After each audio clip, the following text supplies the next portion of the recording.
England, Ireland పర్యటనలో కొత్త captain Shreyas Iyer నాయకత్వంలో టీమిండియా ఎదుర్కొన్న వరుస పరాజయాలు ఇంకా కళ్ల ముందు కదలాడుతూ ఉన్నాయి. ఆ చేదు జ్ఞాపకాలను చెరిపేసుకుని తిరిగి విజయాల బాట పట్టేందుకు యువ భారత్ ఇప్పుడు జింబాబ్వేతో టీ20 సిరీస్కు సిద్ధమైంది. జూలై 23వ తేదీ సాయంత్రం 4:30 గంటలకు హరారే వేదికగా తొలి పోరు ప్రారంభం కానుంది.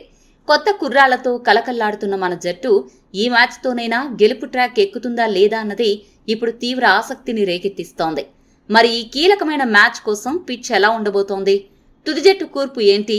ఏ ఆటగాళ్లపై అందరి దృష్టి ఉందనే విషయాలను ఇప్పుడు చూద్దాం. ముందుగా హరారే స్పోర్ట్స్ క్లబ్ పిచ్ విషయానికొస్తే ఇది బ్యాటర్లకు, బౌలర్లకు సమానంగా సహకరించే బ్యాలెన్స్డ్ ట్రాక్. మ్యాచ్ సాగుతున్న కొద్దీ పిచ్ నెమ్మదిస్తుంది కాబట్టి 2-పేస్డ్ వికెట్ గా మారుతుంది. ఆరంభంలో ఉండే బౌన్స్, సీమ్ మూవ్మెంట్ ను ఫాస్ట్ బౌలర్లు వాడుకుంటే బ్యాటర్లకు కష్టాలు తప్పవు. ఆ తర్వాత స్పిన్నర్లకు మంచి గ్రిప్, టర్న్ లభిస్తుంది కాబట్టి ఇక్కడ భారీ స్కోర్లు చేయడం అంత సులువు కాదు. ఇక్కడ తొలి ఇన్నింగ్స్ సగటు స్కోరు 156 పరుగులు. ఆస్ట్రేలియా గతంలో చేసిన 229 పరుగులే ఇక్కడ అత్యధిక టీ20 స్కోరు. ఇప్పటి వరకు ఇక్కడ జరిగిన 41 టీ20ల్లో మొదట బ్యాటింగ్ చేసిన జట్లు 23 సార్లు గెలిచాయి. కాబట్టి టాస్ గెలిచిన జట్టు ముందుగా బ్యాటింగ్ ఎంచుకుని 150కి పైగా పరుగులు చేస్తే గెలుపు అవకాశాలు మెండుగా ఉంటాయి.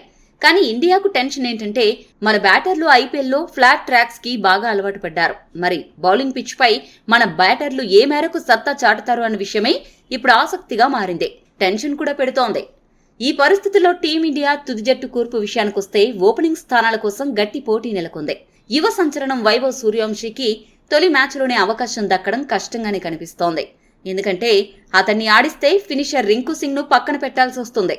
ఈ పరిస్థితుల్లో ఇషాన్ కిషన్, ప్రభ్సిమ్రాన్ సింగ్లలో ఒకరికి అవకాశం దక్కాలి. అయితే టీ20 జట్టులో లెఫ్ట్ హ్యాండ్ బ్యాటర్లు ఎక్కువైపోయారు. దీనికి తోడు విదేశీ పిచ్చులపై వరుసగా విఫలమవుతున్న ఇషాన్ కిషన్ తో పోలిస్తే లెఫ్ట్ రైట్ కాంబినేషన్ కోసం అభిషేక్ శర్మతో పాటు ప్రభ్సిమ్రాన్ సింగ్ ఇన్నింగ్స్ ను ప్రారంభించే అవకాశాలు ఎక్కువగా ఉన్నాయి. ఇక వన్డౌన్ లో కెప్టెన్ శ్రేయస్ అయ్యర్ బరిలోకి దిగుతాడు. బ్యాటర్ గా బాగానే ఆడుతున్నా బౌలింగ్ రొటేషన్, ఫీల్డింగ్ ప్లేస్మెంట్స్ విషయంలో తనపై వస్తున్న విమర్శలకు ఈ సిరీస్ లో కెప్టెన్ గా తనను తాను నిరూపించుకోవాలి. 4వ స్థానంలో వైస్ కెప్టెన్ తిలక్ వర్మ రానున్నాడు. భారీ అంచనాలున్న మ్యాచ్ విన్నింగ్ ఇన్నింగ్స్ ఆడలేకపోతున్న తిలక్ ఈ మ్యాచ్ లో అయినా ట్రాక్ లో పడకపోతే మరిన్ని విమర్శలు ఎదుర్కోవడం ఖాయం. 5వ స్థానంలో ఫాస్ట్ బౌలింగ్ ఆల్రౌండర్ గా శివన్ దూబే సత్తా చాటాల్సిందే. హార్దిక్ పాండ్యాకు ప్రత్యామ్నాయంగా భావిస్తున్న దూబే అటు బ్యాటింగ్ లోనూ ఇటు బౌలింగ్ లోనూ తేలిపోతున్నాడు. కాబట్టి అతనికిది పెద్ద అగ్ని పరీక్ష. ఇక ఫినిషర్ గా రింకు సింగ్ ఎంట్రీ ఇవ్వనున్నాడు.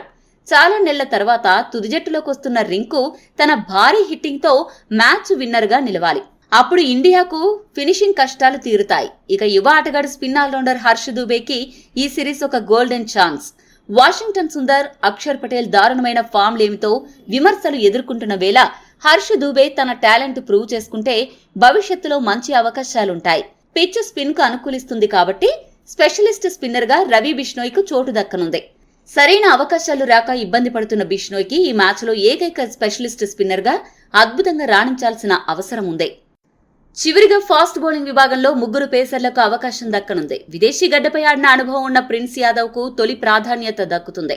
ఐపీఎల్లలో డెత్ ఓవర్ల స్పెషలిస్ట్ గా పేరు తెచ్చుకున్న యష్ ఠాకూర్ తుది జట్టులో ఉండడం పక్కా.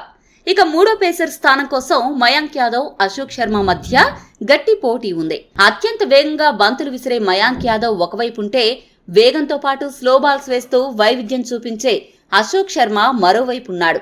ఈ ఇద్దరు భవిష్యత్తు స్టార్లు అని బీసీసీఐ భావిస్తోంది. ఈ ఇద్దరిలో ఎవరో ఒకరికి ఈ మ్యాచ్లో అవకాశం వరిస్తుంది. ఇక ఈ మ్యాచ్లో అందరి దృష్టి ముఖ్యంగా 3 ఆటగాళ్లపైనే ఉండనుంది. వారు అభిషేక్ శర్మ, తిలక్ వర్మ, శివన్ దూబే. ఈ 3 ఈ మధ్య వరుసగా ఫ్లాప్ అవుతున్నారు. తాము కేవలం ఐపీఎల్ సీజన్ స్టార్లం మాత్రమే కాదని నిజమైన సూపర్ స్టార్లమని ఈ 3 జింబాబ్వే గడ్డపై ఖచ్చితంగా నిరూపించుకోవాలి. మరి మన కుర్రాళ్లు ఈ సిరీస్ నెల మొదలు పెడతారో చూడాలి మరి.